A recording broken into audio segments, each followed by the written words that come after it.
Welcome everyone to another episode of the Lorepod Podcast. I'm your host Dakota Morgan, coming to you from Phoenix, Arizona. And we're going to be traveling to the world of Pandora yet again. We've covered the world of Avatar here and I mean the Blue Kitty people of Avatar. We've covered them on the channel here before by talking about the Phoenix program. You know, how the Colonel and his soldiers and whatnot came back as avatars? Yeah. But we're going to be going over some specs here today, everybody. Kind of mixing it up here on the podcast because lore and pop culture covers a lot of shit. But we're going to be diving into the specs, so if you're a techie and an engineer, you're going to fucking love this episode. Because we're going to be covering the AMP suit, the AMP suit. That's right, the suit that and you see in Avatar 1 and 2, and probably going to be the third one as well. That giant mech suit, basically, is what we're talking about, with the pilot inside. Now diving into the lore of it, it is called the Amplified Mobility Platform, and it's also the Mark 6, the one that we do see throughout the movies, which is kind of cool. Height is around 4.2 meters and 2.83 meters in length.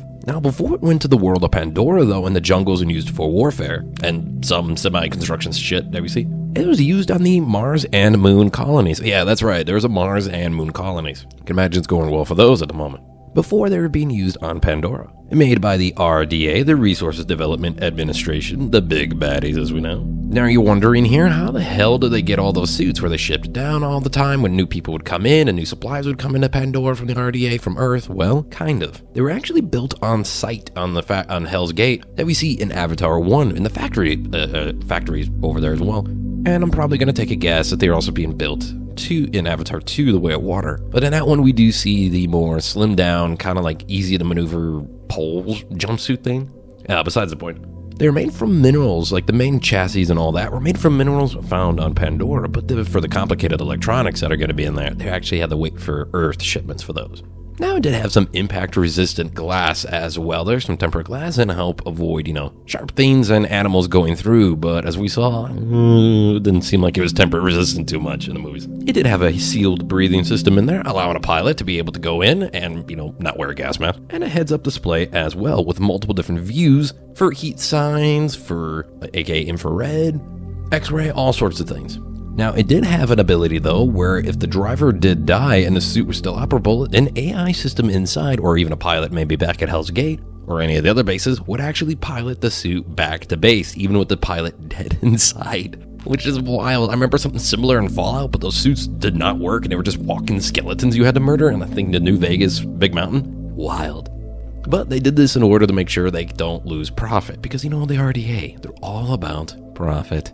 Now, the pilots did use motion control, though, and some of the buttons inside there for their suit and being able to control the arms and such, but the pedal system is actually what they used to move the legs. Yeah, that's right. Those people are sitting in a chair using pedals, and those pedals, as they moved, an AI system in there would actually predict and, using algorithms, be able to understand what movement they're trying to do with those pedals, while also using the sensors around the machine to be able to look around and determine what was the best satisfaction in order to do, aka survive, which is nuts, by the way, and seems more probable in our world than anything, which is kind of cool. Now, they did carry a few bit of weapons, though. They carried a 30 millimeter cannon rifle, and that also had a little knife section on the bottom of that for close quarters, but they also had a free-flowing knife that they could use as well. And there was also the ability to have flamethrowers, because, why not?